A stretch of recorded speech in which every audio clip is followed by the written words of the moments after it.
नमस्कार दोस्तों, यदि आप किसी ज़मीन को ख़रीदना या बेचना चाहते हैं, किसी ज़मीन को, फ्लैट को या दुकान को या मकान को, तो आपको जानकर हैरानी होगी कि जो पुराने नियम थे वो पूरी तरीके से बदल दिए गए हैं।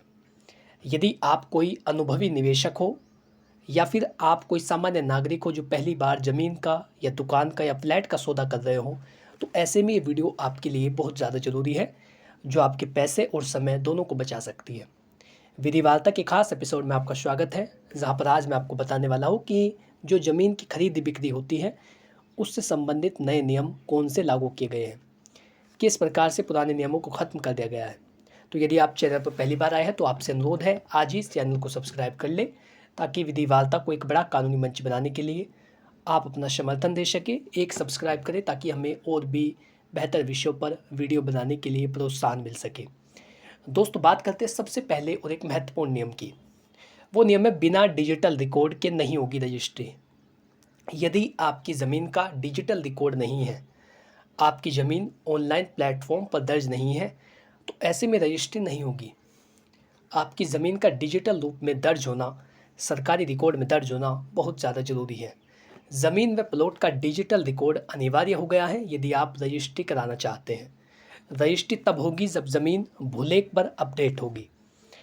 आपकी जो ज़मीन है वो भूलेख पर अपडेट होनी चाहिए। जो सरकारी साइट है उस पर आपकी ज़मीन जो है वो अपडेट होनी चाहिए, यानी उस ज़मीन का वास्तविक मालिक कौन है, कितने एरिया में वो ज़मीन है और किस उद्देश्यों के लिए उस ज़मीन का प्रयोग किया जा रहा है। ये चीज़ें यदि भूलेख पोर्टल पर अपडेट होगी तब जाकर ही आप उसकी रजिस्ट्री करा सकते हैं।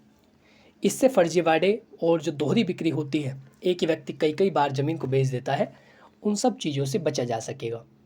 क्योंकि फर्जीवाड़े इतने ज़्यादा हो रहे हैं कि व्यक्ति सौदा कर लेता है, बाद में रजिस्ट्री करने के लिए नहीं आता, पता चलता है कि उसने पहले से ज़मीन बेच रखी है।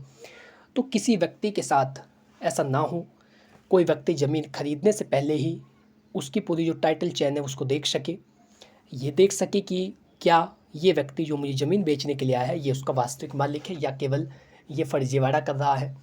तो इन सब चीज़ों को मद्देनज़र रखकर ये नियम बनाया गया है कि प्रत्येक ज़मीन का जो डिजिटल रिकॉर्ड है वो दर्ज होना चाहिए, तब जाकर ही उसकी रजिस्ट्री हो सकती है। दोस्तों, दूसरी चीज़ है, बिक्री से पहले एलपीसी यानी लैंड पोजीशन सर्टिफिकेट ज़रूरी होगा। ये अनिवार्य कर दिया गया है कि आपके पास ज़मीन का कब्ज़ा हो, इसके लिए आप प्रमाण प्रस्तुत करेंगे। ये साबित करेगा कि आपका कब्ज़ा वैध है। ऐसा ना हो कि आपने किसी और की संपत्ति को कब्ज़ा रखा हो और आप उसे बेचने के लिए आ गए हैं, यानी आपका कब्ज़ा कानूनी रूप से वैध हो। इसको एलपीसी साबित करता है, लैंड पोजीशन सर्टिफिकेट साबित करता है। सीमा को लेकर के कोई विवाद तो नहीं है, आसपास वाले व्यक्ति ये तो नहीं कह रहे कि ये जो ज़मीन है उसमें हमारा भी हिस्सा है या फिर हमारी ज़मीन का कुछ हिस्सा इस ज़मीन में है। सीमा को लेकर के कोई विवाद तो नहीं है, ये भी एलपीसी सर्टिफिकेट बताता है। तो जब आप रजिस्ट्री कराने के लिए जाए तो उसके लिए एलपीसी सर्टिफिकेट होना ज़रूरी होता है। संपत्ति खरीदने से पहले क्रेता की केवाईसी ज़रूरी है। जो व्यक्ति ज़मीन को खरीद रहा है उसकी केवाईसी यानी नो योर कस्टमर, अपने ग्राहकों को जानना, अपने उपभोक्ताओं को जानना, उसको केवाईसी कहते हैं। कि जो व्यक्ति किसी योजना के लिए फॉर्म भर रहा है या किसी चीज़ में शामिल हो रहा है, क्या वो वही व्यक्ति है। तो खरीदार को अपनी पहचान और जो पहचान के स्रोत हैं उनको साबित करना होगा, उनको उनकी जो जानकारी है उसको देना होगा। इससे काले धन पर रोक लगाने हेतु जो प्रभावी कदम है वो उठाए जाएंगे, जिससे कि काले धन पर रोक लग सके। केवल बैंकिंग चैनल के माध्यम से ही अब लेन देन होगा। जो बैंकिंग चैनल है, यानी आप चेक के माध्यम से या यूपीआई के माध्यम से ही पेमेंट कर सकते हैं। कैश के माध्यम से जो पेमेंट है वो नहीं चलेगी। 10,000 रुपये से अधिक का कैश किसी भी प्रकार की रजिस्ट्री को करते समय यदि आप प्रयोग करते हैं तो ऐसे में आपके खिलाफ कानूनी कार्रवाई की जा सकती है और आप पर जुर्माना लगाया जा सकता है। तो इस स्थिति में ये भी नया नियम लागू कर दिया गया है कि कैश रजिस्ट्री के लिए नहीं होगा, उसके लिए आपको चेक के माध्यम से भुगतान करना होगा, जिससे कि काले धन पर रोक लगेगी। केवल बैंकिंग चैनल के माध्यम से ही जो लेन देन है वो होगा और ख़रीदार की केवाईसी की प्रक्रिया को सही प्रकार से किया जाएगा। चौथी चीज़ है, संपत्ति के मालिकाना हक का डिजिटल वेरिफिकेशन।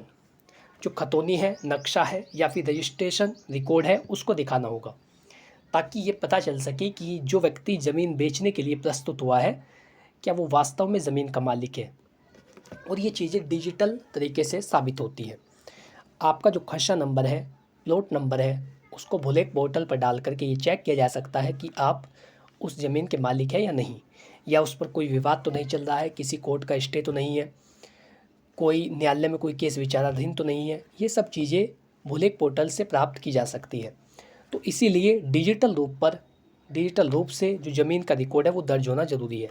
कोई भी खरीदने से पहले ऑनलाइन देख सकता है, ताकि खरीदार के साथ धोखाधड़ी ना हो और वो इन चीज़ों से अपने आप को बचा सके। इसी के साथ अवैध निर्माण पर त्वरित रूप से कार्रवाई होगी। बहुत ही जल्दी ऐसे व्यक्तियों को संपत्ति से हटाया जाएगा जो संपत्ति पर अवैध कब्जा करके बैठे हैं। निगम प्राधिकरण सीधी कार्रवाई कर सकेगा। तो ये कुछ नए नियम लागू किए गए हैं। यदि आप ज़मीन, फ्लैट, दुकान या प्लॉट को खरीदना चाहते हैं तो इन नियम, जो नए नियम हैं, इनके दायरे में रहकर के ऐसा करें। यदि आप इनसे बाहर जाते हैं तो आपके खिलाफ़ कार्रवाई की जा सकती है। खरीदने से पहले नियम जान लें, ताकि बाद में आपको पछताना ना पड़े और जीवन भर की कमाई व्यर्थ ना चली जाए। आशा करता हूँ कि जानकारी आपको अच्छी लगी होगी। इस वीडियो के माध्यम से आप ये समझ पाए होंगे कि जो ज़मीन है, मकान है, फ्लैट है, दुकान है, उसको खरीदने के नए नियम कौन से लागू किए गए हैं। यदि ये जानकारी आपको अच्छी लगी हो, आपको पसंद आई हो, तो वीडियो को लाइक करें और चैनल को सब्सक्राइब कर ले, ताकि विधिवालता को एक बड़ा कानूनी मंच बनाने के लिए आप अपना समर्थन दे सकें। एक सब्सक्राइब करें ताकि हमें और भी बेहतर विषयों पर वीडियो बनाने के लिए प्रोत्साहन मिल सके। Thank you for watching this video. अपना कीमती समय देने के लिए धन्यवाद।